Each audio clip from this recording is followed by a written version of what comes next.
हाय दोस्तों, मैं अपने YouTube channel smart IQ platform पे आपका स्वागत करता हूं। आज हमारा बायोलॉजी का अगला टॉपिक है रिप्रोडक्टिव सिस्टम, प्रजनन तंत्र। इसके पहले हम लोगों ने 6 टॉपिक कवर कर चुकी थी। ठीक है, जिन दोस्तों ने अगर नहीं देखा है तो बायोलॉजी की प्लेलिस्ट पड़ी हुई है। जब आप जाएंगे स्मार्ट आईक्यू प्लेटफॉर्म चैनल पे तो उस प्लेलिस्ट में आपको बायोलॉजी वाले प्लेलिस्ट में हर टॉपिक दिखाई देगा, जो 6 टॉपिक चल चुके हैं। पहला डाइजेस्टिव सिस्टम, पाचन तंत्र। दूसरा ग्लैंडुलर सिस्टम, ग्रंथि तंत्र। तीसरा नर्वस सिस्टम, तंत्रिका तंत्र। चौथा कार्डियोवैस्कुलर सिस्टम, हृदय परिसंचरण तंत्र। पांचवा रेस्पिरेटरी सिस्टम, श्वसन तंत्र। छठवां एक्सक्रीटरी सिस्टम, उत्सर्जन तंत्र, जिसमें हम लोग किडनी के बारे में लास्ट में पढ़े थे। और अब अगला है रिप्रोडक्टिव सिस्टम। ये 2 पार्ट में आएंगे दोस्तों। पहला पार्ट 1 है, ये मेल वाला है, मेल रिप्रोडक्टिव सिस्टम, एंड दूसरा आएगा फीमेल रिप्रोडक्टिव सिस्टम। ठीक है, महिला प्रजनन तंत्र, नर प्रजनन तंत्र, मादा प्रजनन तंत्र। ठीक है, आइए स्टार्ट किया जाए। पार्ट 1 है रिप्रोडक्टिव सिस्टम, जिसमें पढ़ना है हम लोगों को मेल रिप्रोडक्टिव सिस्टम। तो सबसे पहले आप डायग्राम को समझिए। डायग्राम से आपकी सारी चीजें एकदम कवर हो जाएंगी। 1 बाय 1 पहले देखा जाएगा और उसी के बाद फिर ये मैं सारी चीज लिखा भी हूं। ठीक है, देखिए सबसे पहले जो मेल में 2 प्रकार के सिस्टम होते हैं। बात किया जाए मेल रिप्रोडक्टिव सिस्टम, तो ये आपका 2 टाइप होता है। एक बोलते हैं प्राइमरी सेक्स ऑर्गन, दूसरा होता है सेकेंडरी सेक्स ऑर्गन। ठीक है, प्राथमिक लैंगिक अंग, द्वितीयक लैंगिक अंग। ठीक, पहले इसको समझ लीजिए।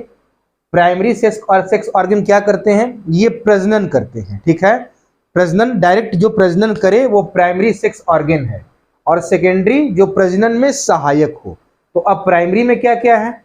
तो पेनिस है, लिंग है, स्क्रोटम है जिसे बोलते हैं वृषण कोश या अंड कोश। ठीक है, अभी डायग्राम पे आएंगे। फिर टेस्टिस है जिसे बोलते हैं वृषण, जो वृषण कोश के अंदर रहता है। ठीक है, ये इसको सुरक्षा दिया रहता है। दूसरा है जो प्रजनन में सहायक होते हैं, ये सेकेंडरी क्या करते हैं? इसी के चलते लड़के लड़की की तरफ और लड़कियां लड़के की तरफ आकर्षित होते हैं, जो वो कौन सा होता है? Secondary sex organ. ठीक है, तो देखिए अभी स्टार्ट जो करना है हम लोगों को, जो सबसे मुख्य ऑर्गन कहा जाता है, मेन ऑर्गन की बात किया जाए, वो है टेस्टिस। ठीक है, पुरुषों में 1 जोड़ी टेस्टिस होती है। ठीक, 2 टेस्टिस। और ये जो टेस्टिस होती है वो स्क्रोटम मेम्ब्रेन इसी के अंदर होती है। जो वृषण कोश होता है, जो वृषण की थैली होती है, अंडकोश होता है, उसी के अंदर ये इसको सुरक्षा प्रदान करती है, उसी के अंदर ये रहता है। देखिए ये वाला भाग जो है ये स्क्रोटम है, ये दोनों स्क्रोटम मेम्ब्रेन, और ये 2 टेस्टिस हैं। ठीक, उसके बाद अगली जो है ये ट्यूब जा रही है यहां से, ये ध्यान दीजिएगा, ये वाली, इसको बोलते हैं एपिडिडाइमस। ध्यान से रखिएगा, सब काम देगा। अभी सब समझेंगे, सबसे क्वेश्चन भी है और सब क्लियर भी हो जाएगा आपका। समझ लेंगे डायग्राम से तो आराम से हर क्वेश्चन का आंसर भी दे सकेंगे। अगला है ये, इसी को बोलते हैं पेनिस। देख रहे हैं, ये पेनिस है, लिंग है। ठीक, और इसी के बीच में जो ये नली आई है, ट्यूब यहां से आ रही है, इसी को बोलते हैं यूरेथ्रा। ठीक है, ये यूरेथ्रा होता है। आगे बढ़ेंगे हम लोग तो एपिडिडाइमस, उसके बाद फिर यहां से बढ़े टेस्टिस। टेस्टिस किसके अंदर है? स्क्रोटम मेम्ब्रेन, फिर एपिडिडाइमस। फिर जब आगे बढ़ेंगे तो फिर आपको मिलता है वैश डिफरेंसिया, चाहे वैश डिफरेंस। ठीक है, उसके बाद फिर देखिए ये दोनों यूरिनरी ब्लैडर के पीछे से आते हैं। ठीक, इधर से ट्यूब आ रही है, इधर से ट्यूब आ रही है। अब जो ये वाला है इसका नाम है सेमाइनल वेसाइकल, कहीं कहीं इसको बोलते हैं सेमिनल वेसिकल भी, सेमाइनल वेसाइकल। ठीक, उसके आगे क्या है? ये वाला जो हिस्सा देख रहे हैं एप्पल की तरह है, सेव की तरह। ठीक, इसको बोलते हैं प्रोस्टेट ग्लैंड, ये प्रोस्टेट ग्रंथि है। ठीक है, और इसी प्रोस्टेट ग्लैंड से जो आके एक नली मिल रही है, इसको बोलते हैं एजाकुलेटरी डक्ट। और इसके नीचे जो ये बल्ब की तरह दिख रहा है, इसको बोलते हैं बल्बो यूरेथ्रल ग्लैंड। ठीक, ये बल्ब की तरह होता है। अब देखिएगा, परिचित हो गए आप कौन सी चीज कहां पे है। अब इनका फंक्शन क्या है, बात को ध्यान से समझिएगा। जो टेस्टिस होते हैं, ठीक है, ये मेन ऑर्गन है। ठीक, ये 1 जोड़ी होते हैं और इनका वजन 15 ग्राम एक का, दोनों का हो जाएगा 30 ग्राम। ठीक है, टेस्टिस की जो लंबाई होती है वो 4 से 5 सेंटीमीटर होती है। जो ये दोनों टेस्टिस होते हैं पुरुषों में, इनकी लंबाई 4 से 5 सेंटीमीटर। टेस्टिस करते हैं क्या? तो स्पर्म बनाते हैं, शुक्राणु का निर्माण करते हैं। फिर क्वेश्चन आएगा शुक्राणु कितने वर्ष में बनना शुरू होते हैं? तो ये 12 वर्ष की उम्र में बनना शुरू हो जाते हैं जो शुक्राणु होते हैं। ठीक है, तो यहां तक आप बात समझ गए। मेन ऑर्गन टेस्टिस होता है, ये है आपका, देख रहे हैं, एक जोड़ी होता है, वजन एक का 15 ग्राम, दोनों का 30 ग्राम। ठीक है, 4 से 5 सेंटीमीटर लंबाई, और शरीर में मतलब पुरुषों के अंदर जो स्पर्म फॉर्मेशन होता है, स्पर्म का निर्माण होता है, वो कौन करता है? टेस्टिस करता है। ठीक है, अब देखिए जो स्क्रोटम बना है, ये स्क्रोटम क्यों बना? ये जो ऐसे होता है, जो यहाँ पे देखिए समझिएगा, ये टेस्टिस है 2, और ये वाला भाग क्या है? ये स्क्रोटम है। ठीक, इसे बोलते हैं वृषण कोश, या इसी को बोलते हैं अंडकोश। ठीक है, ये टेस्टिस को तापमान से बचाता है। कैसे भाई? अब समझिएगा, 7 महीने तक, मतलब भ्रूणीय अवस्था में, एम्ब्रियो में, जिसे बोलते हैं एम्ब्रॉय, उसमें भ्रूणीय अवस्था में 7 महीने तक जो टेस्टिस होता है, स्क्रोटम होता है, वो पेट के शरीर के अंदर होता है। 7 महीने के बाद ये बाहर आता है। ठीक है, तो शरीर का तापमान कितना होता है? लगभग 37 डिग्री सेल्सियस। ठीक है, अब इतने पे अगर 37 डिग्री पे अगर स्पर्म बनेगा तो स्पर्म अच्छे से बनेगा ही नहीं। इसीलिए जो ये अंडकोश देख रहे हैं, स्क्रोटम मेम्ब्रेन देख रहे हैं, वो क्या करता है? देखिएगा, ये क्या करता है? स्क्रोटम जो इसका तापमान है, वो शरीर के तापमान से 2 से 2.5 डिग्री से कम करता है। अब समझ गए? जो शरीर बॉडी का टेम्परेचर है, वो क्या करेगा? ये टेस्टिस के टेम्परेचर को शरीर के तापमान से 2 से 2.5 डिग्री कम कर देगा। और क्यों कम करेगा? ताकि शुक्राणु का निर्माण अच्छे से हो सके, स्पर्म फॉर्मेशन गुड तरीके से, अच्छे तरीके से हो सके। ठीक है, अब आप आगे समझिए, टेस्टिस क्या करता है? गर्मियों में, समर में आप देखे होंगे, इसमें फैलाव आ जाता है। देखिए, ये फैल जाता है। ठीक, और ठंडी विंटर में क्या होता है? ये सिकुड़ जाता है। क्यों ऐसा होता है? गर्मियों में फैलता इसलिए है ताकि ये पेट के पास अधिक गर्मी होती है, तो पेट से ये दूर जाए, तभी ये स्पर्म का निर्माण अच्छे से करेगा, इसलिए पेट से दूर जाता है। ठीक, और ठंडी में क्या होता है? पेट के पास गर्मी ज्यादा मिलती है, इसलिए सिकुड़ के पेट के पास आ जाता है। तो अब समझ गए आप कि स्क्रोटम का क्या रोल है? ईश्वर ने बड़ा सोच समझ के बनाया है। अभी आगे देखिएगा कितने अच्छे से ये सारी चीजें जो बनी हैं, कैसे वर्क करती हैं, ये ईश्वर की रचना है। ठीक है, तो आप यहां तक समझ गए कि स्क्रोटम ही मेन क्या करता है? वृषण कोश, ये टेस्टिस के तापमान को बनाए रखने का काम करता है, टेस्टिस को तापमान से बचाता भी है। ठीक है, और फिर उसके बाद गर्मियों में फैलने का काम और ठंडी में सिकुड़ने का काम। क्यों? पेट के पास रहेगा ठंडी में तो गर्मी मिलेगी, और पेट से दूर होगा गर्मी में तो स्पर्म फॉर्मेशन इसलिए अच्छे से होगा, और ठंडी में सिकुड़ेगा इसलिए कि पेट के पास गर्मी है, तब स्पर्म फॉर्मेशन अच्छे से होगा। तो आप समझ गए, गर्मियों में फैलना और ठंडी में सिकुड़ना। ठीक, ये है आपका स्क्रोटम। अब आगे बढ़ा जाए तो आगे मिलता है एपिडिडाइमस, जिसे बोलते हैं अधिवृषण। ठीक, अब देखिए इस डायग्राम को देखिएगा, यहां से टेस्टिस स्क्रोटम, ये वाला जो भाग है इसको बोलेंगे एपिडिडाइमस, ये दोनों जगह, इधर भी इधर भी। ठीक है, तो ये वाला भाग हो गया एपिडिडाइमस। ये क्या करता है? देखिए, ये जो शुक्राणु है, स्पर्म है, इसके फर्टिलाइजेशन, इसके निषेचन के शक्ति को, फर्टिलाइजेशन पावर को डेवलप करता है, विकसित करता है। ठीक है, स्पर्म जब यहां से बना कहां? टेस्टिस में बनना शुरू हुआ। ठीक है, और फिर जब ये आगे बढ़ा तो एपिडिडाइमस में क्या हुआ? ये स्पर्म को यहां से फर्टिलाइजेशन के लिए, फर्टिलाइजेशन के पावर को विकसित करता है ये। ठीक है, कि इसकी फर्टिलाइजेशन पावर जो है वो डेवलप हो सके। ये किसका काम है? एपिडिडाइमस का। अब देखिए, फिर इस डायग्राम पे आइए। अब ये स्पर्म यहां से होता हुआ, अब इस ट्यूब से होता हुआ कहां आता है? वेस्ट डिफेंस के पास। इसको मत समझिएगा, ये दोनों अंदर के पार्ट है, वेस्ट डिफेंस के पास आता है। ठीक, यहां क्या होता है? ये स्पर्म को नीचे लाना, मतलब आगे भेजने का काम करती है, इसको बोलते हैं शुक्रवाहिनी। अब ये यहां से नीचे कहिए चाहे आगे कहिए, ये यहां से ऐसे करते हुए दोनों तरफ से ये भेजती है, ठीक। कौन? वेस्ट डिफरेंस, ठीक है। अब कहाँ ये आएंगे? सेमाइनल वेसाइकल में, ठीक है। अब देखिए अगला, ये कहाँ आते हैं? तो सेमाइनल वेसाइकल शुक्राशय, जिसको शुक्राशय बोलते हैं, वहां आता है। यहां क्या होता है? स्पर्म स्टोर होते हैं। देखिए स्पर्म की संरचना ऐसी होती है, स्पर्म यहाँ इकट्ठे होते हैं, ठीक है। और यहाँ इकट्ठे होके यही ये ह्यूमन सीमन मानव वीर्य का रूप लेते हैं, यही ये वीर्य बनते हैं, ठीक है। उसके बाद अच्छा ये क्यों आते हैं, इकट्ठे होते हैं? एक तो इकट्ठे होके वीर्य का रूप लेंगे, सीमन का रूप लेंगे, और दूसरी बात इनको यहाँ फ्रक्टोज शुगर चाहिए, क्योंकि ये यहाँ से चले हैं, लंबी यात्रा किए, ठीक, थक जाएंगे, क्योंकि अभी इनको यहाँ तक पेनिस के मार्ग से होते हुए और फिर वेजाइना के मार्ग में जाना है, फैलोपियन ट्यूब तक, इसलिए इनको एनर्जी चाहिए। इस कारण ये यहाँ सेमाइनल वेसाइकल में क्या करते हैं? फ्रक्टोज शुगर लेते हैं एनर्जी के लिए, ठीक है। अब बात समझ गए? अब देखिए इसीलिए नोटिस पॉइंट यहाँ लिखे हैं, यहाँ गौर करना है। बात आ गई सीमन की, तो शुक्राणु की। जो ह्यूमन सीमन होता है, मानव वीर्य, इसी के अंदर शुक्राणु होते हैं। जब शुक्राणु मिलते हैं, इकट्ठा होते हैं, उसे ही सीमन कहा जाता है, ठीक है। तो ह्यूमन सीमन के अंदर शुक्राणु होते हैं। जो स्पर्म होता है, ये क्वेश्चन पूछ सकता है, इसका नेचर कैसा होता है? अम्ल की क्षार, तो ये पूरा बेसिक होता है, अल्कलाइन होता है, क्षारीय होता है। इसका पीएच मान कितना होता है स्पर्म का? 7.2, कहीं कहीं आपको 7.2 से 7.8 भी देगा, तो आप निश्चिंत रहिएगा। 7.2 ह्यूमन सीमेन के अंदर शुक्राणु होते हैं, उसका पीएच मान होता है, और ये पूरा क्षार होता है, ठीक है। अब बात आप यहां समझ गए। सेमाइनल वेसाइकल में क्या लिया? फ्रक्टोज लिया, एनर्जी लिया।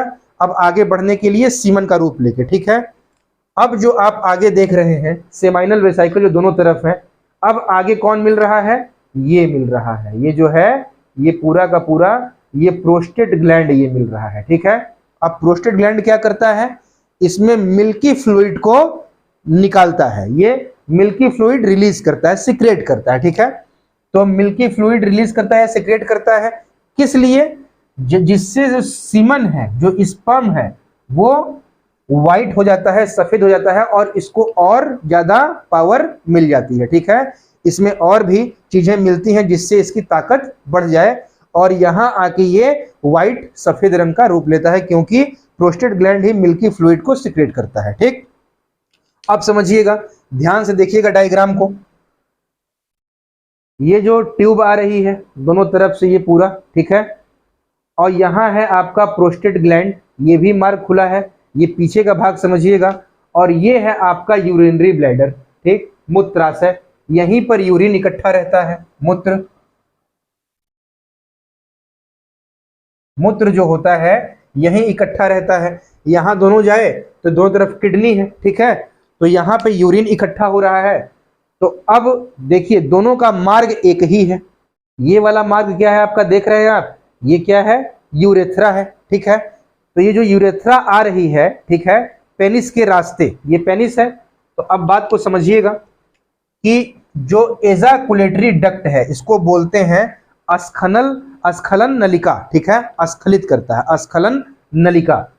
तो ये रही प्रोस्टेट ग्लैंड से लगी हुई। अब ये करती क्या है देखिएगा, इसमें जो यूरेथ्रा जुड़ने से यूरिन भी इसी डक्ट में और सीमन भी इसी डक्ट में मूव करते हैं, दोनों एक साथ होते हैं। अब देख रहे हैं ना, ये क्या है? यूरेथ्रा के इसमें जुड़ने से, चूंकि ये यूरेथ्रा इसी में जुड़ी हुई है, देखिए यहां से ये दोनों आके यहां और फिर ये यूरेथ्रा, और ये एजाकुलेटरी डक्ट है दोनों से। और क्या है? यूरेथ्रा इसी में जुड़ रही है, इससे क्या है?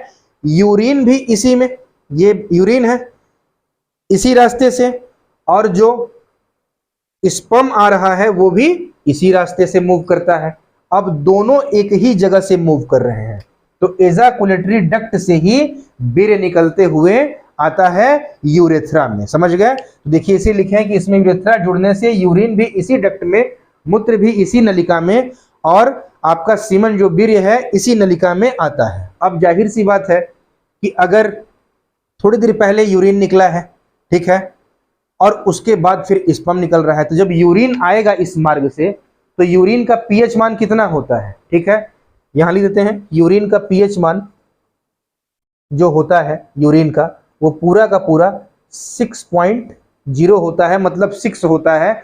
और ये किस नेचर का होता है, तो ये कहेंगे आप एसिडिक होता है, पूरी की पूरी ये अम्लीय नेचर का होता है। ठीक है, तो अब देखिए, अब ये आया इस रास्ते से, यूरिन निकला सीधे सीधे ऐसे, तो क्या हुआ, अब ये पूरा का पूरा यूरेथ्रा को क्या किया, उस मार्ग को अम्लीय कर दिया।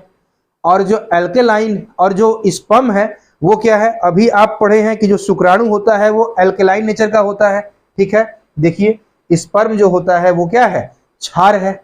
तो अब क्या होगा, अब आगे बढ़ेगा तो एक तरफ अभी तुरंत क्या निकला है, अम्ल निकला, और फिर तुरंत कुछ देर बाद क्षार निकलने वाला है।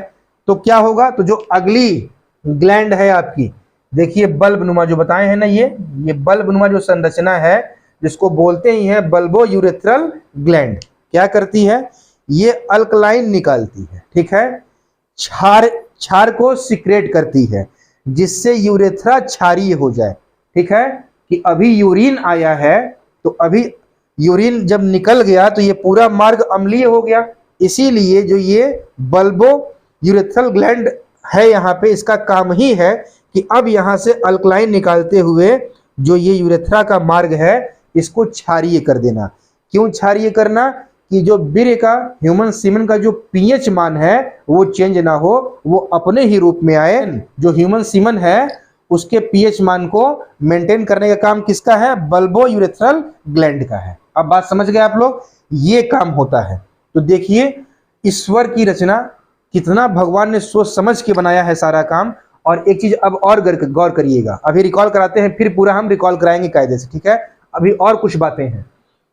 अब देखिए, जो ये पेनिस का जो स्वेलिंग वाला पार्ट है, जो इसको बोलते हैं फूला हुआ भाग, इसको क्या बोलते हैं, इसको बोलते हैं ग्लांस पेनिस। ठीक है, इसको नोट कर लीजिएगा। और आप ये मत सोचिएगा कि छोटा आपको दिख रहा है, आप इसका स्क्रीनशॉट लेंगे और इसको जूम करेंगे तो आप इसको आराम से नोट्स बना सकते हैं, देख के लिख सकते हैं, एकदम बड़े में दिखाई देगा। ठीक है, पेनिस के जो फूले हुए भाग हैं, जो स्वेलिंग पार्ट है, उसको बोलते हैं ग्लांस पेनिस। जो आप ये देख रहे हैं, जो ये वाला पार्ट है, ये वाला, ये क्या है, टोटल का टोटल ये पूरा ग्लांस पेनिस है जो दिख रहा है। ठीक है, और जो ये पेनिस का ओपनिंग पार्ट है, ठीक है, इसको क्या बोलते हैं, जो ओपनिंग वाला है, पेनाइल मेलाटस। इसको बोलते हैं पेनाइल मेलाटस बोलते हैं, जो ओपनिंग है पेनिस की। ठीक है, एक बात और समझिएगा, सबसे मुख्य बात है ये।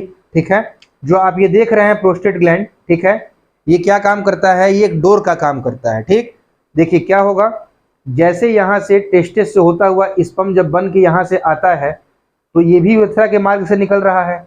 और ये दोनों तरफ किडनी देख रहे हैं आप, इधर किडनी होती है और यही है यूरिनरी ब्लैडर, यहाँ से यूरिन भी निकल रहा है। तो जब यूरिन निकलना होता है तो ये स्पर्म निकलने वाली जो ट्यूब है इस फाटक को बंद कर देता है। ठीक है, और जब स्पर्म निकलना होता है तो ये यूरिन वाले फाटक को बंद कर देता है। सोचिए कितने अच्छे से काम करता है, मतलब एक ही रास्ता है दोनों के निकलने का। इसी कारण से ये जब यूरिन निकलना हो तो इस फाटक को बंद, और जब स्पर्म निकलना हो तो यूरिन वाले फाटक को बंद कर देता है। कई बार क्या होता है, टेस्टिस को समझिएगा, जैसे रात में सोते हैं कुछ लोग, तो मेंटली डिसऑर्डर होने के कारण टेस्टिस अपने आप स्पर्म बनाना शुरू कर देते हैं और ये ऑटोमेटिक अपने आप निकल जाते हैं पेशाब के रास्ते, मतलब यूरेथ्रा के रास्ते निकल जाते हैं। ठीक है, तो ये एक तरह से बीमारी ही है, लेकिन इसमें क्या होता है कि आगे चल के डॉक्टर्स दिखाएंगे, ठीक हो जाएंगे, कोई बड़ी बात नहीं है। ठीक है, ये होता है। तो लेकिन कुछ क्या होता है, एक वर्ड होता है मास्टरब्यूशन, मेल भी करते हैं फीमेल भी करते हैं। ठीक है, मास्टरब्यूशन का मतलब होता है कि बिना सेक्स किए हुए सेक्स की फीलिंग को लेना। ठीक है, अब उसमें क्या होता है कि जो मेल पुरुष वर्ग बहुत ज्यादा मास्टरब्यूशन करने लगता है, ज्यादा, ठीक है, तो क्या होता है, यही प्रोस्टेट ग्लैंड, यही प्रोस्टेट ग्रंथि कमजोर होने लगती है। और ये कमजोर हो जाएगी तो क्या होगा, अब ये टेस्टिस से जब स्पर्म बन के आएगा तो ये इसको कंट्रोल ही नहीं कर पाएगी रोकने के लिए, और ये पेशाब के रास्ते अपने आप निकलता रहेगा। इसका खामियाजा बहुत लंबा भुगतना पड़ेगा अगर जो इसके शिकार हो जाएंगे, ज्यादा से ज्यादा अगर इस चीज के शिकार होंगे तो समझ लीजिए आगे चल के ये प्रोस्टेट कैंसर का भी रूप ले सकती है। आज भारत में बहुत बड़ी समस्या भी है प्रोस्टेट कैंसर को लेके, पुरुषों में प्रोस्टेट कैंसर और महिलाओं में ब्रेस्ट कैंसर। ठीक है, तो ये बात तो आप समझ गए। ये पूरी चीज एक बार फिर से रिकॉल कर लिया जाए, ठीक है। देखिए ये दो टेस्टिस की सिक्योरिटी कौन कर रहा है, स्क्रॉटम मेम्ब्रेन, वृषणकोश, अंडकोश, ठीक है। स्पर्म बनना शुरू हुआ, ये कहाँ निकला, एपिडिडाइमस से होता हुआ अब आगे बढ़ रहा है, ठीक है, यहां से। और ये क्या कर रहा है एपिडिडाइमस, ये स्पर्म के फर्टिलाइजेशन के पावर को डेवलप कर रहा है। यहां से ये कहां आया, वास्ट डिफेंस के पास आया, ठीक है। ये क्या करेगा, स्पर्म को आगे बढ़ाएगा, ठीक। अब ये कहां आएगा, स्पर्म देखिए ये तो छोटे दिख रहे हैं, यहाँ सेमाइनल वेसाइकल में, यहाँ क्या होगा भाई, यहीं आके स्पर्म इकट्ठा होते हैं, ठीक है। इकट्ठा होके यहीं ह्यूमन सीमन का रूप लेते हैं, मानव वीर्य का रूप लेते हैं, ठीक। और यहीं पे चूंकि ये रास्ते को तय करके थके होते हैं और आगे भी इनको अभी बहुत रास्ता चलना है, पेनिस से होते हुए फिर वजाइना के अंदर जाना है, वहां फेलोपियन ट्यूब तक पहुंचना है स्पर्म को। इस कारण ये फ्रक्टोज शुगर लेते हैं एनर्जी के लिए, ठीक है। देखिए यहाँ पे जो मैंने बातें बताई थी आपको सेमाइनल वेसाइकल में, ठीक। और फिर आप यहीं पे ह्यूमन वीर्य के बारे में पढ़ेंगे तो जो स्पर्म होता है उसका नेचर होता है क्षारीय और उसका पीएच मान 7.2 होता है। फिर जब ये सेमाइनल वेसाइकल से आगे बढ़ेगा तो फिर क्या मिलेगा, इसको मिलेगा तुरंत आपको प्रोस्टेट ग्लैंड, जो बताया ये काम करता है फाटक को खोलने बंद करने का, और यहीं पे मिल्की फ्लूइड मिलता है जिससे ह्यूमन सीमन व्हाइट हो जाता है, ठीक है। और कुछ मिनरल भी मिलते हैं स्पर्म को ताकत के लिए, ठीक। फिर आगे बढ़ता है तो ये क्या है, एजाकुलेटरी डक्ट। अब इसी से स्पर्म यूरेथ्रा के रास्ते होते हुए बाहर निकलता है। ये एजाकुलेटरी डक्ट में ही क्या होता है, इसी से यूरेथ्रा जुड़ा होता है, तो इसी नलिका से यूरिन भी निकल रही है और इसी से स्पर्म भी निकल रहा है, ठीक है। दोनों चीज यहीं से निकलना होता है, एजाकुलेटरी डक्ट से, इसको बोलते हैं स्खलन नलिका, ठीक है। आगे मिलता है आपको बल्ब की संरचना की तरह, इसे बोलते हैं बल्बो यूरेथ्रल ग्लैंड। ये क्या करता है, तो ये आपका जो अभी मान लीजिए कुछ देर पहले अगर इसी रास्ते से यूरिन पेशाब किया, यूरिन निकला है, तो अब ये रास्ता क्या हुआ, अम्ल बन गया। तो इसीलिए बल्बो यूरेथ्रल ग्लैंड क्या करता है, मेंटेन का काम करता है ह्यूमन सीमन के लिए, कि यहाँ से ये अल्कलाइन निकलता है और इस मार्ग को क्षारीय कर देता है, जिससे स्पर्म को, वीर्य को अपना पीएच मान चेंज ना करना पड़े और वो जो अपने नेचर में है, अपने रूप में है, क्षार के रूप में, वो उसी रूप में निकले। ये किसका काम है, बल्बो यूरेथ्रल ग्लैंड का काम है, ठीक है। ये हम लोगों ने देखा। तो आज हम लोगों का ये टॉपिक था मेल रिप्रोडक्टिव सिस्टम। और एक काम और होता है टेस्टिस से, जो ये आप टेस्टिस देख रहे हैं, टेस्टिस ये स्पर्म तो बनाता ही है, साथ में एक और चीज बनाता है जिसको बोलते हैं टेस्टोस्टेरोन हार्मोन। मैंने आपको जो दूसरी टॉपिक थी ग्लैंडुलर सिस्टम, ग्रंथि तंत्र, उसमें पिट्यूटरी ग्लैंड पढ़ाया था, पीयूष ग्रंथि, ठीक है। जो दोस्त नहीं देखे हैं उस वीडियो को आप लोग देखिएगा, उसमें आपको बखूबी समझ में आएगा। मैंने टेस्टोस्टेरोन के बारे में बताया है, यहाँ पे हल्का सा जिक्र कर देता हूँ कि जो टेस्टिस ही बनाता है स्पर्म को, ये जो टेस्टिस देख रहे हैं आप, यही बनाएगा, स्पर्म का फॉर्मेशन करता है और यही बनाता है टेस्टोस्टेरोन हार्मोन।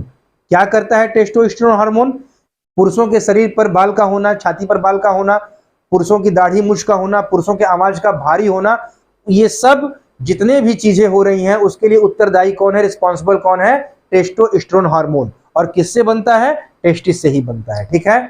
तो मैं उम्मीद करता हूं दोस्तों कि आप लोगों को ये टॉपिक बहुत अच्छे समझ में आया होगा। इसको 2-3 बार देखिएगा, फिर देखिएगा, इससे एक भी क्वेश्चन आपके लिए एग्जाम में कहीं से भी कठिन नहीं लगेगा और जो भी आएगा तो आप आराम से कर पाएंगे।